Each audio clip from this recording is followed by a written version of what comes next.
आदाब, नमस्कार। मैं शाहिद हूं। स्वागत आप सभी का सियासत टीवी के हिंदी समाचार में। आइए देखते हैं सबसे पहले हेडलाइंस। टूट गए करोड़ों दिल, फाइनल से पहले डिस्क्वालीफाई हो गए विनेश फोगाट, पेरिस ओलंपिक में नहीं मिलेगा मेडल। विनेश फोगाट अयोग्य हुई घोषित तो संजय सिंह बोले तो ओलंपिक का करे बहिष्कार। 15 अगस्त को मेरी जगह आतिशी फहराएंगे तिरंगा, जेल में बंद केजरीवाल ने लिखी एलजी को चिट्ठी। बांग्लादेश संकट के बीच पीएम मोदी से पप्पू यादव का सवाल, बोले मुसलमानों से नफरत तो शेख हसीना से इतना प्यार क्यों। बांग्लादेश में लूटपाट, बर्बरता और हिंसा को लेकर चिंतित, रिहाई के बाद खालिदा जिया का पहला बयान आया सामने। इस्माइल हानिया की मौत के बाद हमास के नए चीफ बने याहिया सिनवार। अब खबर विस्तार से। पेरिस ओलंपिक 2024 में भारतीय फैंस को बड़ा झटका लगा है। महिला कुश्ती प्रतियोगिता की 50 किलोग्राम कैटेगरी के फाइनल में जगह बनाने वाली विनेश फोगाट को डिस्क्वालीफाई कर दिया गया। विनेश से भारतीयों को गोल्ड मेडल की उम्मीद थी और उन्हें आज देर रात अपना गोल्ड मैच खेलना था, लेकिन अब डिस्क्वालीफाई हो चुकी है। दरअसल ज़्यादा वजन होने के कारण विनेश फोगाट को पेरिस ओलंपिक 2024 की कुश्ती प्रतियोगिता से डिस्क्वालीफाई कर दिया गया है। विनेश के अयोग्य घोषित होने के बाद ये साफ बात हो गई है कि वो अब गोल्ड मेडल का मैच नहीं खेलेंगे। विनेश ने शानदार प्रदर्शन करते हुए गोल्ड मेडल मैच के लिए क्वालिफाई किया था। विनेश के डिस्क्वालीफाई होने से करोड़ों भारतीयों का दिल टूट गया। शानदार प्रदर्शन करने वाली विनेश फोगाट से गोल्ड मेडल की पूरी उम्मीद लगाई जा रही थी। अब उनके डिस्क्वालीफाई होने के बाद फैंस के इस उम्मीद पर पानी फिर गया। बता दें कि विनेश देर रात 12:30 बजे 8 अगस्त को फाइनल मुकाबला खेलने जा रही थी। फाइनल मैच में विनेश की भिड़ंत यूनाइटेड स्टेट की सारा एंड हिल्डेब्रांड से होनी थी। बताया जा रहा है कि वो सिर्फ 100 ग्राम वजन ज्यादा होने के कारण विनेश की प्रतियोगिता से डिस्क्वालीफाई कर दिया गया है। वो 50 किलोग्राम भार वर्ग के फ्री स्टाइल में हिस्सा ले रही थी। भारतीय पहलवान विनेश फोगाट को 50 किलोग्राम से थोड़ा अधिक वजन पाए जाने के बाद ओलंपिक फाइनल से अयोग्य घोषित कर दिया गया है। दिल तोड़ने वाली यह खबर आने के बाद भारतीय फैंस काफ़ी नाराज हैं। आम आदमी पार्टी के राज्यसभा सांसद संजय सिंह ने इस मामले में भारत सरकार से हस्तक्षेप करने की मांग की है। पूरे भारत का सपना चकनाचूर हो गया। विनेश फोगाट, भारत की वो बहादुर बेटी जो सेमीफाइनल जीतकर फाइनल में पहुंची थी, और किस पहलवान को हराया था जो पिछले 82 बार से कभी हार नहीं रही थी। ऐसे पहलवान को जो 4 बार की विश्व चैंपियन थी, उसको पराजित किया, फाइनल में पहुंची। और अब कहा जा रहा है कि विनेश फोगाट 100 ग्राम ओवरवेट है। ये कितनी हास्यास्पद है, कितनी अपने आप में मजाक वाली बात है कि विनेश फोगाट जब गई होंगी प्रतियोगिता में भाग लेने के लिए, उस समय वजन हुआ होगा। जब क्वार्टर फाइनल जीता, उस समय वजन हुआ होगा। सेमीफाइनल में हिस्सा लिया, उस समय वजन हुआ होगा। अचानक ये 100 ग्राम ओवरवेट। पूरी दुनिया इस बात को बर्दाश्त नहीं कर पा रही क्या कि भारत की एक बेटी इतिहास रचने जा रही है। पहली बार ऐसा होता कि वो स्वर्ण पदक जीतकर भारत में आती। ये क्या बर्दाश्त नहीं हुआ पूरी दुनिया को? एक गहरी साजिश है विनेश फोगाट के खिलाफ। 100 ग्राम ओवरवेट होना ये कितना हास्यास्पद और मजाक का कारण है कि उसके आधार पर आप अयोग्य घोषित कर रहे हैं। 100 ग्राम ओवरवेट तो कुछ भी खाने से हो जाता है। तो इसलिए मैं समझता हूं कि भारत सरकार को तुरंत हस्तक्षेप करना चाहिए, तत्काल हस्तक्षेप करना चाहिए और साफ शब्दों में कहना चाहिए, अगर 144 करोड़ भारतवासियों का अपमान करोगे, अगर भारत की बेटी का अपमान करोगे, उसके साथ अन्याय करोगे, तो हम ओलंपिक का बहिष्कार करेंगे। भारत सरकार निर्णय ले ओलंपिक के बहिष्कार का। ये घोर अन्याय है विनेश फोगाट के साथ, विनेश के साथ पूरा देश। ओलंपिक पदक विजेता मनु भाकर अपने मेडल के साथ भारत पहुंच गए। इस बीच उनके माता पिता और उनके समर्थकों ने गर्मजोशी से एयरपोर्ट पर उनका स्वागत किया। दिल्ली एयरपोर्ट पर मनु की जीत का जश्न मनाया गया। बहुत खुशी हो रही है जिस तरीके का स्वागत किया गया एयरपोर्ट पे भी और यहाँ होटल में भी, लीला पैलेस। मुझे बेहद खुशी है कि लोगों से इतना सारा प्यार मिल रहा है और इतना सपोर्ट कर रहे हैं। और मैं उम्मीद करती हूँ कि आगे भी ये यूं ही बरकरार रहेगा। मैं भी यूं ही मेहनत करती रहूँगी और अपना बेस्ट देती रहूँगी। तीसरे मेडल से चूक गया, थोड़ा सा तो दुख हो रहा होगा, हमको भी दुख रहा, क्या कुछ आगे की प्लानिंग क्या कुछ है? जी, मैं उसको लेकर सिर्फ इतना सोचती हूँ कि अब मैं घर लेकर आई हूँ तो 2 मेडल और बहुत सारा इंस्पिरेशन और मोटिवेशन आगे और मेहनत करने का। जी, क्या कुछ चल रहा था जब दिमाग में मेडल थर्ड वीक हुआ है, सेकंड आने वाला था, क्या कुछ प्लानिंग चल रही थी दिमाग में? उस समय में तो सिर्फ कोशिश कर रही थी मैं कि अच्छे से अच्छा हो, जितना अच्छा हो सके मैं बस कोशिश करती रहूं प्रदर्शन करने का, और जो मेरी टेक्निक है बस उसको फॉलो करूं। तो इतना ज़्यादा मेडल के बारे में नहीं सोच रही थी, बस कोशिश कर रही थी कि अच्छा करूं। तो आपने कहा था आलू के पराठे खाओगे और आके आलू के जी, कैसा लग रहा है? बहुत अच्छा लग रहा है क्योंकि बहुत लंबे समय से मैंने इंडियन खाना नहीं खाया था अच्छे से, और यहाँ पहले ही स्वागत में मुझे आलू के पराठे और बहुत सारे और व्यंजन खाने को मिले, तो बहुत अच्छा लगा। तो अभी क्या रेस्ट मोड में जाएगी मनु, या थोड़ा दोबारा जो चालू करेंगे? जी, कुछ समय के लिए थोड़ा सा रेस्ट, उसके बाद से वापस फिर ट्रेनिंग शुरू करूंगी। जी, मनु, एक बार मम्मी ने कहा था कि आप बीबीटी पे रुकती थी जब भी जाती थी, आप बीबीटी पे कार देखती थी, तो कार मम्मी नहीं रही थी, कौन सी कार है सब जानना चाह रहे हैं कि मनु को खरीदी? मुझे दरअसल कार्स बहुत पसंद है, स्पोर्ट्स कार्स, सुपर कार्स। हालांकि इंडिया में ड्राइव करना इतना आसान नहीं है, बहुत ही मुश्किल है, ग्राउंड क्लियरेंस बहुत कम होता है, और बट मुझे बहुत सारी कार्स हैं जो मुझे बहुत पसंद है, और मेरी एक ऐसी लिस्ट है, बट आई थिंक उनमें से पोर्शे है जो मुझे बेहद पसंद है। बांग्लादेश मुद्दे पर पीडीपी प्रमुख महबूबा मुफ्ती का कहना है कि बांग्लादेश में जो भी कुछ हुआ और हो रहा है, मुझे लगता है कि हमारे देश को उससे सबक लेना चाहिए। जब आपके पास एक बड़ी युवा आबादी होती है और आप उन्हें नज़रअंदाज करने की कोशिश करते हैं, जब मुद्रास्फीति और बेरोजगारी होती है, उन पर प्रहार करो, ऐसे हालात पैदा होते हैं। आरक्षण कमज़ोर वर्ग के लिए अच्छा है, लेकिन यह जनसंख्या के अनुपात में होना चाहिए। हमें सबक लेना चाहिए। ये जो बांग्लादेश में हो रहा है या हुआ है, उससे मुझे लगता है खासकर हम हमारे मुल्क को सबक सीखना चाहिए कि जिस मुल्क में जवानों की इतनी बड़ी तादाद हो और इतने हसास होता है, जवान बड़ा हसास होता है, उसको जब आप पुश द वॉल करते हो, जब उसको आप नाउमीद हर तरफ से करते हो, उसको तंग करते हो, एक तरफ से महंगाई का तूफान, दूसरी तरफ से अनएम्प्लॉयमेंट, और तीसरी तरफ से ऐसे कुछ फैसले करते हो जिससे वो बेबस और लाचार महसूस करता है। पढ़ लिख के कब तक एक जवान अपने माँ बाप के सामने हाथ फैलाएगा, और वो उस माँ बाप के सामने जिसके ऊपर महंगाई का इतना बोझ पड़ा हुआ है कि उसकी कमर टूट गई है। तो मेरा ये मानना है कि हमारे मुल्क के अंदर भी जो इस वक्त बेरोजगारी है, और उसमें अग्निवीर जैसी स्कीम जो बिल्कुल ही आर्मी के बेसिक जो जज्बा है उसके खिलाफ है, और अनएम्प्लॉयमेंट इतनी बढ़ रही है, और उसके ऊपर रिजर्वेशन बहुत अच्छी चीज है। जो हमारे वीकर सेक्शंस है, कमजोर सेक्शंस है, उनके लिए रिजर्वेशन होना बहुत जरूरी है। मगर मैं कहती हूँ इसमें कोई आबादी का जो तनासुल है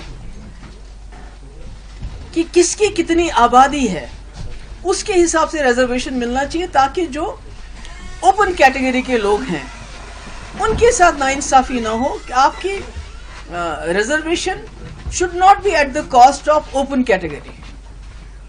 तो मुझे लगता है कि बांग्लादेश से हमें ये सबक सीखना चाहिए कि तानाशाही का ज्यादा वक्त नहीं होता है, और लोगों के खिलाफ जो आप पॉलिसी लाते हो, कानून लाते हो, उससे आखिरकार लोग एक बार तंग होके उनके बर्दाश्त का जो पैमाना है वो टूट जाता है, छलक जाता है, और फिर शेख हसीना की तरह आपको भागना पड़ता है। संसद में विनेश फोगाट के पेरिस ओलंपिक के कुश्ती फाइनल से डिस्क्वालीफाई होने के मुद्दे को लेकर काफ़ी ज़्यादा हंगामा मचा है। विपक्षी सांसदों ने इस मुद्दे को जोरों शोर के साथ लोकसभा में उठाया। जिस समय विनेश फोगाट के डिस्क्वालिफिकेशन को लेकर हंगामा हो रहा था, उसी वक्त लोकसभा में नेता प्रतिपक्ष और कांग्रेस सांसद राहुल गांधी के वायनाड में हुई त्रासदी पर बोलने का भी समय हो गया। राहुल जैसे ही बोलने के लिए खड़े हुए, स्पीकर ने उन्हें सिर्फ वायनाड पर बोलने की हिदायत दी। दरअसल राहुल जिस वक्त बोलने के लिए खड़े हो रहे थे उस समय विपक्ष के सांसद लगातार हंगामा मचा रहे थे। इस दौरान स्पीकर की चेयर पर बैठे पीसी मोहन ने नेता प्रतिपक्ष से कहा कि आप सिर्फ वायनाड पर बोलेंगे। राहुल के खड़े होने से पहले सदन में केंद्रीय मंत्री और भाजपा सांसद अर्जुन राम मेघवाल ने कहा कि केंद्रीय खेल मंत्री दोपहर 3 बजे विनेश फोगाट के मामले पर संसद में बयान देने वाले हैं। हालांकि इसके बाद भी हंगामा रोकने का नाम नहीं ले रहा था। विपक्षी सांसदों ने इस मुद्दे पर शोर मचाना शुरू कर दिया। स्पीकर से इजाज़त मिलने पर राहुल गांधी ने कहा कि वायनाड में इतना बड़ा हादसा हुआ है, यहाँ ये सत्ता पक्ष लोग हमें बोलने नहीं दे रहे। मैं अपनी बहन के साथ वायनाड गया था, पर मैंने वहाँ का दुख देखा है जो इस प्राकृतिक आपदा का शिकार हुए हैं। 2 किलोमीटर तक का पहाड़ बह गया है, 400 से ज़्यादा लोग हताहत हुए हैं। मैं केंद्र सरकार, राज्य सरकार, NDRF, SDRF और सेना समेत तमाम उन सभी संगठनों के काम पर कमेंट करना चाहूँगा जो रेस्क्यू में लगे हुए हैं। सभी ने अच्छा काम किया है।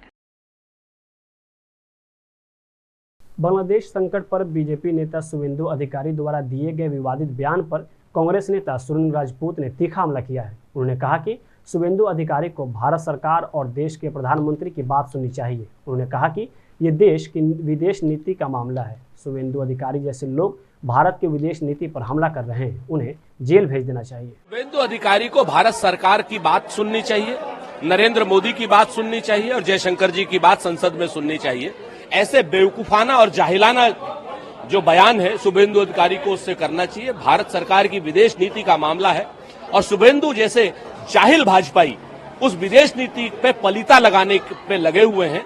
जयशंकर जी को चाहिए और होम मिनिस्टर साहब को चाहिए इस शुभेंदु अधिकारी को तुरंत जेल भेजें। पोस्टर वॉर जारी है। पहले भारतीय जनता पार्टी द्वारा पोस्टर लगाए गए, तमाम तरह जगह जगह पोस्टर लगाए गए अखिलेश यादव के खिलाफ। उसके बाद अब समाजवादी पार्टी और अन्य दलों द्वारा भारतीय जनता पार्टी के खिलाफ पोस्टर लगाए जा रहे हैं और सवाल उठाए जा रहे हैं कि वो उन रेप पीड़ितों के खिलाफ जो भारतीय जनता पार्टी से जुड़े उनके खिलाफ कार्रवाई की। देखिए, निश्चित तौर पर भारतीय जनता पार्टी की सरकार चेहरा देख करके, धर्म देख करके और जाति देख करके अपराध तय करती है। अभी कुछ दिनों पहले हाथरस में एक दलित बेटी के साथ इस तरीके का जघन्य अपराध हुआ और उसमें भारतीय जनता पार्टी के तमाम बड़े नेताओं का नाम आया है।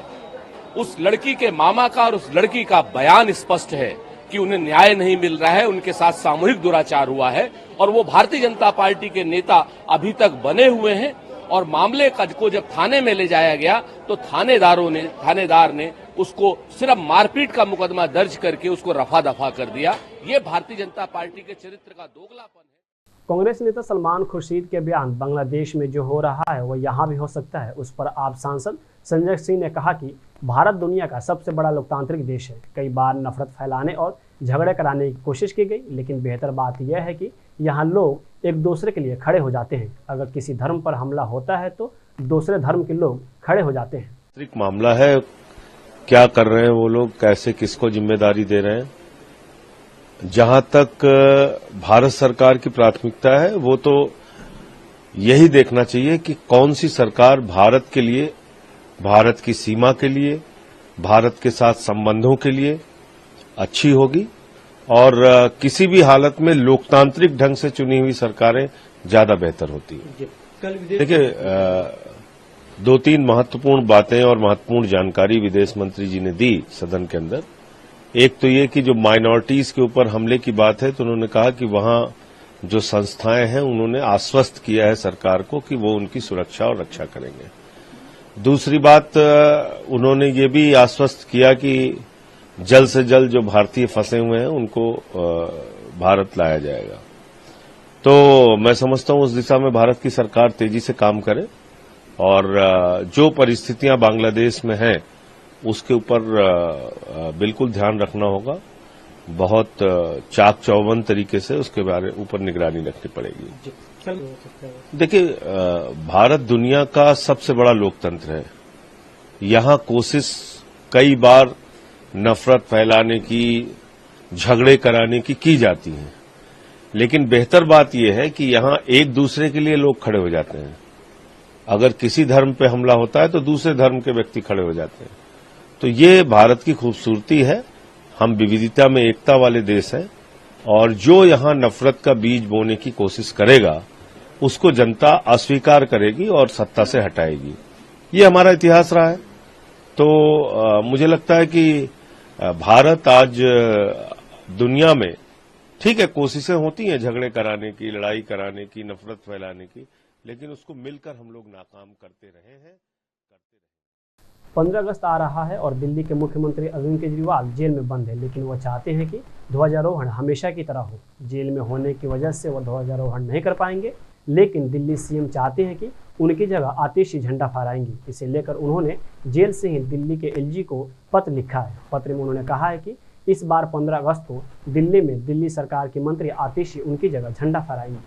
चिट्ठी के मुताबिक अरविंद केजरीवाल ने कहा कि 15 अगस्त को मेरी जगह मंत्री आतिशी झंडा फहराएंगी। दरअसल दिल्ली में स्वतंत्रता दिवस के मौके पर हर साल दिल्ली सरकार छत्रसाल स्टेडियम में कार्यक्रम आयोजित करती है, जिसमें मुख्यमंत्री अरविंद केजरीवाल झंडा फहराते हैं। लेकिन इस बार मुख्यमंत्री अरविंद केजरीवाल जेल में हैं, इसलिए उन्होंने अपनी कैबिनेट मंत्री आतिशी को झंडा फहराने के लिए अधिकृत किया है।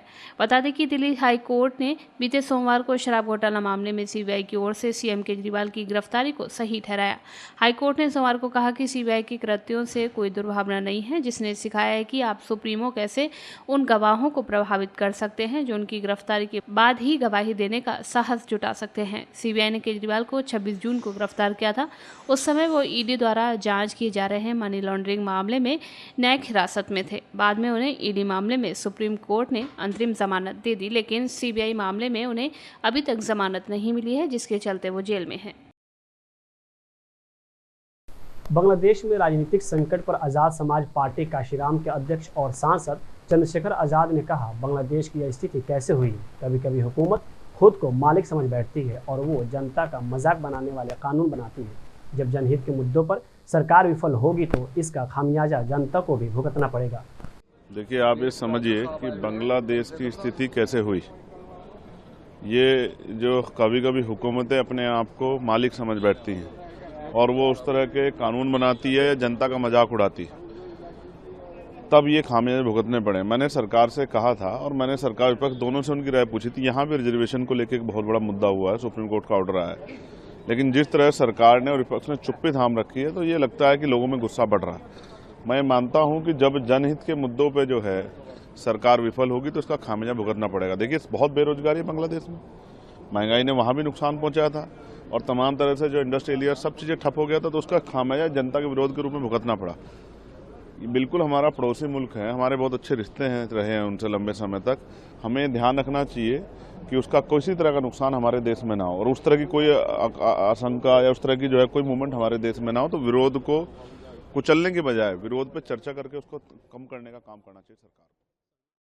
समाजवादी पार्टी के सांसद आदित्य यादव ने कहा कि जब हम मुंबई गए तो महाराष्ट्र के पूर्व सीएम उद्धव ठाकरे के आवास पर गए और उन्होंने हमारा स्वागत किया। चूंकि वह दिल्ली में है, इसलिए उनसे शिष्टाचार मुलाकात करना मेरी जिम्मेदारी है। बांग्लादेश में राजनीतिक संकट पर वे कहते हैं कि हमने इस मामले पर संसद में चर्चा की मांग की है। विपक्ष ने एक स्वर में बांग्लादेश के लोगों के हितों पर चर्चा करने का फैसला किया है। समय से जब मैं संसद नहीं था तब भी उससे पहले से भी उनसे जुड़ा हुआ था, तो एक शिष्टाचार भेंट थी, पारिवारिक रिश्ते रहे हैं। उसको देखते हुए मैं आज यहाँ पे उनसे मिलने आया था, जो कि जब मैं बॉम्बे गया था तब वहाँ पे उनके आवास पे हम लोग गए थे, उद्धव साहब जी के आवास पे, और उन्होंने हम लोगों का स्वागत किया था। तो जो कि अब वो स्वाभाविक है, दिल्ली आए हैं तो ये मेरी भी दायित्व बनता है कि उनसे आके शिष्टाचार मुलाकात करें। नहीं, अब उसके लिए मैं समझता हूँ शीर्ष नेतृत्व फैसला करेगा। पार्टी की तरफ से अभी कोई इसका आधिकारिक बयान नहीं आया, लेकिन निश्चित तौर पे जल्दी आएगा। सर, बस आखिरी सवाल, बांग्लादेश में जो भी सिचुएशन हम देख रहे हैं कि शेख हसीना यहाँ पे सेफ हाउस में है, उस सिचुएशन को आप कैसे देखते हैं? अभी भी करीब 19,000। देखिए, इसको लेकर पार्लियामेंट के अंदर भी चर्चा की मांग रखी गई है, समय समय पर मांग रखी जा रही है और विपक्ष ने यही तय किया है कि हम सभी लोग एक आवाज में बांग्लादेश के लोगों के हित की बात करेंगे।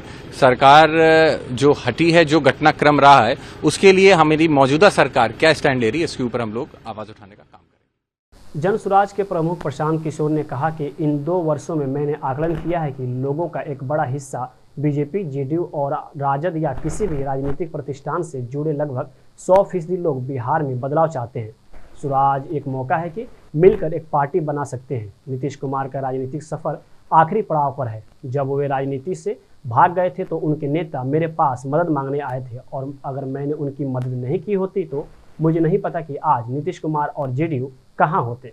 साल में असेसमेंट ये किया कि बिहार में एक बड़ा जनमानस करीब करीब 100% लोग, चाहे वो राजद के समर्थक हैं, जदयू के समर्थक हैं, भाजपा के समर्थक हैं या किसी दूसरे दल विचारधारा से जुड़े हुए हैं, हर व्यक्ति बिहार में बदलाव चाहता है, बिहार में एक नया विकल्प चाहता है और जन स्वराज को देखता है कि ये अपॉर्चुनिटी है, वो मौका है जब वो सब लोग मिलकर एक नया दल, नया विकल्प बना सकते हैं, ताकि 15, 20, 30 वर्षों से जो राजनीतिक बंधुआ मजदूरी है, जिसमें दल काम न करने के बाद भी, गलती करने के बाद भी, जनता का शोषण करने के बाद भी सिर्फ लालू के डर से भाजपा और भाजपा के डर से लालू के आधार पर वोट लेते रहे हैं, लोग उससे, उस राजनीतिक बंधुआ मजदूरी से मुक्ति पाने के लिए तैयार बैठे हैं और जन स्वराज में उनको वो विकल्प, वो अपॉर्चुनिटी, वो मौका दिख रहा है। इसलिए आप देख रहे हैं कि हजारों की संख्या में हर दिन प्रतिदिन लोग इसमें जुड़ते जा रहे हैं। नीतीश कुमार के खिलाफ आप कह रहे हैं, नीतीश कुमार की पार्टी भी आप पर सवाल खड़े कर रही है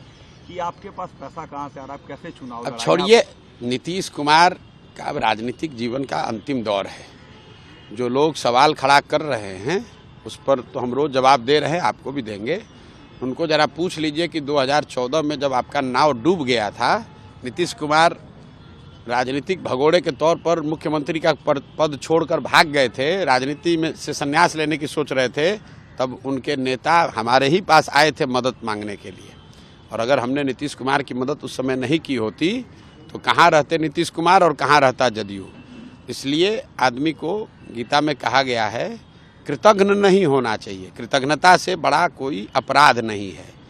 तो नीतीश कुमार और जदयू के लोग कम से कम, दूसरे दलों की छोड़ दीजिए, इन लोगों को कृतज्ञ नहीं होना चाहिए, क्योंकि अगर प्रशांत किशोर ने कंधा 2015 में नहीं लगाया होता तो न वो होते, न उनका नेता होता, न उनका दल होता।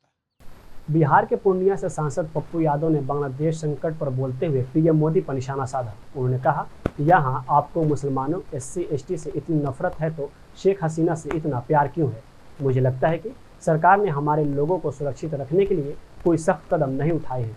आपको पीएम मोदी से पूछना चाहिए कि उन्हें सिर्फ बांग्लादेश से इतना प्यार क्यों है। इससे एक दिन पहले ही उन्होंने बांग्लादेश में बिगड़े हालात पर कहा था कि देश की सरकार को हिम्मत के साथ बांग्लादेश मामले में हस्तक्षेप करना चाहिए। भारत को दक्षिण एशिया के अभिभावक की तरह कूटनीतिक और सामरिक क्षमता दिखानी चाहिए। पप्पू यादव ने एक्स पर पोस्ट में लिखा कि बांग्लादेश में तख्ता पलट भारत का नुकसान, देश की सरकार हिम्मत के साथ हस्तक्षेप करे, जिम्मेदारी समझे, सिर्फ वोट की राजनीति नहीं, बड़ा दिल करे, दक्षिण एशिया के अभिभावक की तरह कूटनीतिक और सामरिक क्षमता दिखाए, जैसे इंदिरा गांधी ने 1971 में पूरी दुनिया को दिखाया था। बता दें कि अपने देश में तख्ता पलट होने के बाद शेख हसीना ने अपने पुराने मित्र देश भारत की शरण ली है।